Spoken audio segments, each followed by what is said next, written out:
Role इतने challenging होते हैं तो नए आर्टिस्ट को मिलना इतना आसान भी नहीं होता।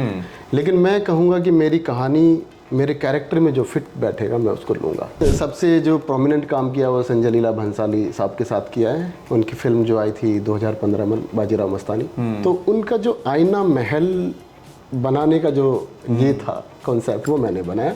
उस सेट में कम से कम 2 लाख मिरर लगाए गए थे। पूरी मुंबई में आईना ख़त्म हो चुका था, तो हमें वो बाहर से इंपोर्ट करना पड़ा। फिल्मों में मौका मिलना इतना आसान नहीं है, लेकिन मैं कहूँगा कि जो लोग शिद्दत से मेहनत करते हैं, जो दिन रात गला देंगे अपने काम के लिए, उनको मौका ज़रूर मिलेगा। ये पूरा आपकी डेडिकेशन है आपके काम के लिए। जिनका कमाल अंदाज आपने हमेशा फिल्म्स के सेट्स पर देखा होगा और जिनकी रूबरू जो है आप उनकी स्माइल से भी हो सकते हैं। इनका नाम है आदित्य, मेरा नाम है आदित्य एंड हम फिल्मी ज्ञान में है फिलहाल। वेलकम टू फिल्मी ज्ञान, कैसे हैं? थैंक यू, शुक्रिया फिल्मी ज्ञान में आमंत्रण देने के लिए। सौभाग्यवती हम हैं। टॉकिंग अबाउट लॉस्ट गर्ल, जितना मैं देख पा रहा हूँ इट्स लुकिंग वंडरफुल। इनकी आंखों में जो दर्द है वो आपने साफ दिखाया जताया है, and I guess that's the craft of yours. कहानी जो है आपने लिखी है और डायरेक्ट भी की है। कैसे ख्याल जज्बात आए इसके? जज्बातों की अगर बात करें तो ये बहुत ही पुरानी जर्नी है। Actually I am inspired from my grandfather. Oh wow. तो जब वो 1984 के किस्से सुनाते थे तो वहीं से ये आइडिया मेरे दिमाग में इजाद हुआ कि मैं एक दिन इस सब्जेक्ट पर ज़रूर काम करूँगा।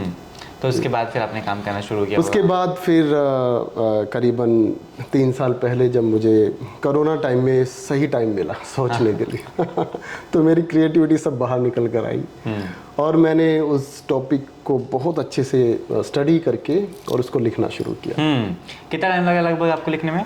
कहते हैं ना कि पुराने ख्यालात जब दबे हों तो एक ना एक दिन ज़रूर निकल कर आते हैं। तो मुझे 3 साल इसको लिखने में गया। 3 साल लगे? और बीच में जो इनपुट्स हैं लोगों के वो आपने चेक किए होंगे बाकायदा? रिसर्च इनपुट वो काफ़ी मैंने बारीकियों से उनको चेक किया। सबसे ज़्यादा इमोशनल जो था वो क्या रहा इस थ्रू आउट द जर्नी में? Because of course that was a touch जो आपके ग्रैंडफादर का था। जी। तो लेकिन आपका पर्सनल इनपुट कितना रहा इसको? इसमें पर्सनल इनपुट एक सिनेमेटिक अंदाज से मैं अगर देखूं तो एक रियलिटी को जोड़ने जब हम लोग जोड़ते हैं तो एक सिनेमेटिक फ्रीडम भी लेनी पड़ती है, जिसको स्क्रिप्ट बोलते हैं। बिल्कुल।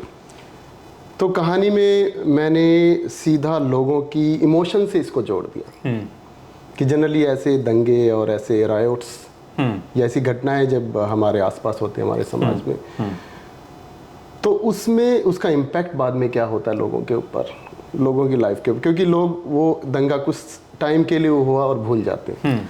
तो वो उस इम्पैक्ट को उस लाइफ को मैंने लोगों की भावनाओं से जोड़ा है। बिल्कुल जी। कास्टिंग की बात करूँगा। कास्टिंग जो है वो बहुत महत्वपूर्ण होती है किसी भी फिल्म के लिए, क्योंकि वो तय करती है फिल्म का रुख क्या होगा। और जान जो है फिल्म में कास्टिंग से आती है। बहुत सपाट बात है ये, इसमें कोई दो राय है ही नहीं। तो उसकी प्रोसेस क्या रही? जो नए चेहरे हैं और उनमें जो खुशियाँ आपने ढूंढी हैं, उनके चेहरों की जो झनक जो है आप तक पहुँची, कैसे? ये भी एक बहुत लंबी जर्नी रही। मैं उसमें भी 3 साल लगे? उसमें मैं कहूँगा मुझे पूरे 2 साल लगे। अरे वाह। क्योंकि राइटिंग के प्रोसेस के साथ साथ मैंने कास्टिंग भी शुरू कर दी थी। ओके। और मैं उन जगहों को टारगेट करना चाहता था जिन जगहों पर ये इंसिडेंट हुए। तो मैंने सोचा कि मैं वहाँ के आर्टिस्ट को जरूर लूँगा। तो मैंने उनकी बात, उनके जज्बात और उनके जो एक क्रिस्प होता है, एक रियलिटी, एक कैरेक्टर का जो रियल लुक जो आता है, मैंने सोचा मुझे उधर के ही लोकल आर्टिस्ट में मिलेगा। अरे वाह। तो उसके लिए मुझे बहुत ज़्यादा मेहनत करनी पड़ी। जैसे मैं प्राची को कहूँ कि प्राची अभी रिसेंटली एक बहुत अच्छा काम कर रही है, सीता का किरदार कर रही है, बट उससे पहले मैंने अपनी सीता ढूंढ ली थी। अरे तो प्राची ने बहुत अच्छा काम किया। उसके बाद जो दूसरे आर्टिस्ट जैसे आप छोटा बच्चा पिक्चर में देखेंगे, तो मैं इनकी खास बात बता दूं, इनको ढूंढने के लिए मुझे सबसे ज़्यादा मेहनत करनी पड़ी। अच्छा। क्योंकि जब इसको शूट किया गया वो रात के अंधेरों में शूट था। और जब रात के अंधेरों में हम शूट करते हैं तो बहुत सारे इंसेक्ट आते हैं, बच्चे अंधेरों से डरते हैं। उस कंफर्टेबल उस एनवायरनमेंट में वो कंफर्टेबल नहीं होते। तो सबसे ज़्यादा मुझे बच्चे में मेहनत करना पड़ा और उसने एकदम पूरे रोल को बहुत ही शिद्दत से किया। तो कैरेक्टर की अगर मैं बात करूं तो एक एक आर्टिस्ट मैंने इसमें चुन चुन कर निकाले हैं और आप फिल्म देखेंगे तो आप खुद ही बताइएगा मुझे कि मैंने कितनी मेहनत की। यस, वो तो मैं देख पा रहा हूँ, मैंने ट्रेलर भी देखा है, तमाम चीज़ें। लेकिन कितना मुश्किल है आजकल फिल्म बनाना, तकरीबन ऐसे मुद्दे जो अटैच्ड भी हों, रियल भी हों, क्योंकि ना तो OTT प्लेटफॉर्म्स तैयार हैं नई कहानियों पे काम करने के लिए, उनको बड़े आर्टिस्ट चाहिए अपनी फिल्मों में, जी, अपनी सीरीज में, ताकि जनता जो है कनेक्ट इजीली कर पाए। नए आर्टिस्ट को भी रिकॉग्नाइजेशन जो है मिलना बड़ा मुश्किल काम है। बिल्कुल सही। तो आदित्य ने इसकी कितनी तैयारी की है? देखो, नए आर्टिस्ट की आपने सही बात की कि रोल इतने चैलेंजिंग होते हैं तो नए आर्टिस्ट को मिलना इतना आसान भी नहीं होता। लेकिन मैं कहूँगा कि मेरी कहानी मेरे कैरेक्टर में जो फिट बैठेगा मैं उसको लूँगा। तो जो मैंने इसकी तैयारी की, जैसे आपने बोला कि ऐसे सब्जेक्ट बनाना इतना मुश्किल है, फिल्म को बनाना इतना मतलब ये सब चीज़ें आसान नहीं होती, आपने बिल्कुल सही की। तो मैंने उन बातों का भी ध्यान रखा कि इमोशन के साथ साथ मैं एंटरटेनमेंट भी लेकर आऊँगा, मैं दूसरी चीज़ें भी लेकर आऊँगा। आप एक्शन कह लीजिए, एंटरटेनमेंट, एक्शन, इमोशन, सब चीज़ें मैंने इसमें डाली है। तो ये मेरे लिए चैलेंज तो बहुत बड़ा था, मैं इससे इनकार नहीं कर सकता। हाँ, लेकिन मैं उसमें सक्सेस हो पाया। अनुराग कश्यप ने रीसेंट पोस्ट डाली है आज ही, पढ़ी आपने? जी जी। देखा आपने? जी जी। हाँ, और उसमें उन्होंने खुलेआम बोला है कि बहुत टाइम वेस्ट कर लिया न्यू कमर्स के साथ, अब मुझे कोई 15 मिनट के लिए भी मिलेगा तो मैं पैसे चार्ज करूंगा, और मेरे इतना जो अमाउंट है 5 लाख तकरीबन, जी जी, ये मेरा अमाउंट रहेगा मुझसे मिलने का। जी। तो वो ऊब गए हैं न्यू कमर्स से। क्या रुख है आपका? ये बहुत ही अच्छा आपने, मैं कहूँगा कि बहुत अच्छा प्रश्न पूछा आपने। Thank you so much. उसमें उबने की बात मैं ये कहूँगा कि एक पंचुअलिटी, जैसे आप फिल्म का सेट लगाए और आप आर्टिस्ट का वेट कर रहे हैं, तो फिल्म के सेट पे जनरली 5 से 10 लाख खर्चा एक दिन में एक आम बात है, क्योंकि बहुत बड़ा क्रू होता है। यस। और एक आर्टिस्ट के लिए हम बैठे हुए, तो थोड़ा ये पंचुअलिटी से प्रोड्यूसर डरता है। तो अनुराग कश्यप जी हो या हमारे इंडस्ट्री के दूसरे जो रिनोन्ड प्रोड्यूसर कोई भी, तो एक थोड़ा सा कहीं ना कहीं डर है पंचुअलिटी का, कि कहीं ना कहीं वो उस कल्चर को ना समझ पाए और सारा जो उनका शूट है वहीं की वहीं रुक जाए। तो ये एक डर सताता है। लेकिन मेरा जो आर्टिस्ट के साथ जो मेरा कोलैब था वो इतना बढ़िया था, वो मुझे रिस्पेक्ट करते थे, और फिल्म का सब्जेक्ट इतना उनको अच्छा लगा कि सर इसको हम लोग मिस नहीं करेंगे, और बहुत शिद्दत से मेहनत की मेरे साथ, तो मुझे परेशान नहीं होना पड़ा। हाँ, आपने खैर ये तो बहुत अच्छी कहानी सेट की है जी। सेट से बहुत सारे सेट्स भी जो हैं आपने वो भी सेट किए हैं, है ना, बड़ी बड़ी फिल्मों के। तो वहाँ पर भी आप आर्टिस्ट का इंतजार करते होंगे। बिल्कुल। तो मैं जानना चाहता हूँ, थोड़ी BTS दे दीजिए हमें उन कहानियों के, फिल्मों के नाम और उनके सेट्स जो आपने बनाए, ताकि जनता भी जान पाए साथ साथ। बिल्कुल, मैंने सबसे जो प्रोमिनेंट काम किया वो संजय लीला भंसाली साहब के साथ किया है। उनकी फिल्म जो आई थी 2015 में, बाजीराव मस्तानी, तो उनका जो आईना महल बनाने का जो ये था कॉन्सेप्ट, वो मैंने बनाया। आईना महल में जो आईनाज वगैरह लगाए, तो वो एक मेरे लिए बड़ा चैलेंज था। जब उसको सेट बनाने की जब बारी आई, तो काफ़ी सारे लोग उसकी प्रिपरेशन के लिए आए, लेकिन वो नहीं कर पाए। तो फाइनली वो मौका मुझे मिला। मैं तो कहूँगा कि ये मेरे लिए ब्लेसिंग्स थी, और मैं उसको कर पाया। तो सेम जो फिल्मों में चैलेंजेस आते हैं वो मुझे सेट में भी आए, कभी कुछ नहीं मिल रहा, कभी कुछ नहीं मिला। मैं कहूँगा कि उस सेट में कम से कम 2 लाख मिरर लगाए गए थे। पूरी मुंबई में आईना ख़त्म हो चुका था, तो हमें वो बाहर से इम्पोर्ट करना पड़ा। अच्छा जी।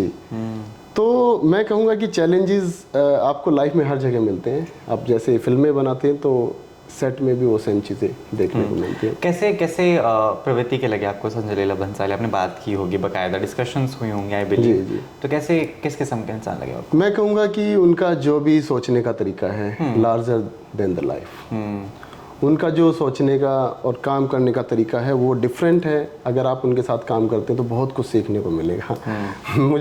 मुझे लगता है जो सेट की जो चीज़ें हैं, जो सेट की जो भव्यता बोलते हैं, वो मैंने उनसे ही सीखा है, उनके काम को देखकर। और मैंने फिर कुछ अपने फिल्म में भी उसको आजमाने की कोशिश की। आप टेक्सचरिंग देखेंगे तो आप खुद बताइएगा कि वो कैसा लगा आपको। गाने हैं फिल्म में? फिल्म में गाने बहुत अच्छे हैं, गाने रिलीज हो चुके हैं, 4 गाने हैं, और पैनोरमा म्यूजिक कुमार मंगत जी ने इसको रिलीज़ किया है। मैं उनका भी थैंक यू करता हूँ कि उन्होंने हमें मौका दिया इस फिल्म के लिए, उनके प्लेटफॉर्म पे आ रही है। तो इतने सुपरहिट आदमी के साथ जब काम करते हैं, उनके अभी ये देखिए ना, शैतान कितनी हिट चल रही है, 200 करोड़ के आसपास पहुँचने वाले, दृश्यम भी 200 करोड़, तो अब मेरी फिल्म को हाथ लगाया तो मैं तो बड़ा ही ब्लेस्ड मानता हूँ। मतलब ये मौका मुझे मिला उनके रिलेटेड। ये भी एक बड़ी दिक्कत रहती है जब आप नई कहानी लेकर आते हैं, नए लोग होते हैं और नया नया सब होता है, तो बहुत सारे इंडस्ट्री के लोग हाथ थोड़ा सा डालने में कतराते हैं जी। या तो शायद उनको वो डर रहता है कि पैसा ना हम उतना कमा पाएँ, या फिर रिस्पॉन्स जो है ऑडियंस का वो ना मिल पाए, या जितनी भी मेहनत हम सब ने की है वो गायब हो जाएगी। जी। तो आपको कैसा कुछ महसूस हुआ उन तमाम चीज़ों के? जब मेरी पिक्चर पहली बार गई उनके पास तो मुझे थोड़ा डर था कि क्या होगा, लेकिन उनको ट्रेलर बहुत अच्छा लगा, फिल्म की कहानी बहुत अच्छी लगी, कॉन्सेप्ट बहुत अच्छा लगा। जैसे आपने गाने के बारे में पूछा, तो गाने इतने सोलफुल गाने हैं, अगर आप सुनोगे तो आप कहोगे कि ये थोड़ा डिफरेंट है। जो हम लोग किसी ज़माने में एक पिक्चर की इमोशन पे काम करते थे, वो सब गानों में हमने डाला है और बहुत पॉपुलर हो रहे हैं, लोगों को पसंद आ रहे हैं। तो मेरा कॉन्सेप्ट उनको अच्छा लगा और मैं कहूँगा कि मुझे ये मौका मिला उनके साथ काम करने का। अब बेसिकली कहाँ से आते थे? मैं हिसार हरियाणा से बिलोंग करता हूँ और मेरा होम टाउन हांसी है। तो बहुत छोटा स्मॉल होम टाउन है, लेकिन काम करते करते यहाँ तक पहुँचे। पहला दिन याद है मुंबई का जब आप आए? मुंबई का पहला दिन भी याद है, मैं वो तारीख भी नहीं भूला हूँ अभी तक। 2 फरवरी 2007 2007 जी, 2007 में मेरा आना हुआ। इससे पहले मैं मीडिया एजेंसियों में काम करता था। मैं एक नेशनल न्यूज़पेपर दैनिक जागरण, उसमें एज ए कार्टूनिस्ट काम करता था। Oh wow. तो मैंने बहुत पॉलिटिकल कार्टून बनाए और बहुत मज़ा किया, लेकिन उसके बाद मैं धीरे धीरे टर्न हुआ इस इंडस्ट्री में और मुंबई आने का मौका मिला। अभी तो काफ़ी समय हो गया है, but it was interesting journey. Difficult मानते हैं आजकल नए लोगों को चांस मिलना? जो लॉबी है बॉलीवुड की वो मौका देती ही नहीं है, वो नए लोगों को ना तो चांस देती है ना अपने साथ खड़ा होने देती है। अगर आप उनके साथ खड़ा होना चाहते हैं, आपको दिखना उन जैसा चाहिए, बोलना उन जैसा चाहिए, आपके कपड़े वैसे हों, तहजीब वैसे हो, आपकी फिल्मों का कलेक्शन भी वैसा हो, डू यू फील दैट कि वो एक चीज़ है बॉलीवुड में? ये प्रश्न आपने दोबारा पूछा है तो ऑब्वियसली मैं इसको दोबारा अच्छे से जवाब दूंगा। हाँ। मुझे लगता है इस प्रश्न के अंदर भी एक राज छुपा है। देखो, डिफ़िकल्ट है, बिल्कुल सही बात है कि फिल्मों में मौका मिलना इतना आसान नहीं है। लेकिन मैं कहूँगा कि जो लोग शिद्दत से मेहनत करते हैं, जो दिन रात गला देंगे अपने काम के लिए, उनको मौका ज़रूर मिलेगा। ये पूरा आपकी डेडिकेशन है आपके काम के लिए। तो ठीक मैं वैसा ही फील करता हूँ कि नया आदमी हो या पुराना हो, अगर उसमें डेडिकेशन नहीं तो इस इंडस्ट्री में आना मुश्किल है।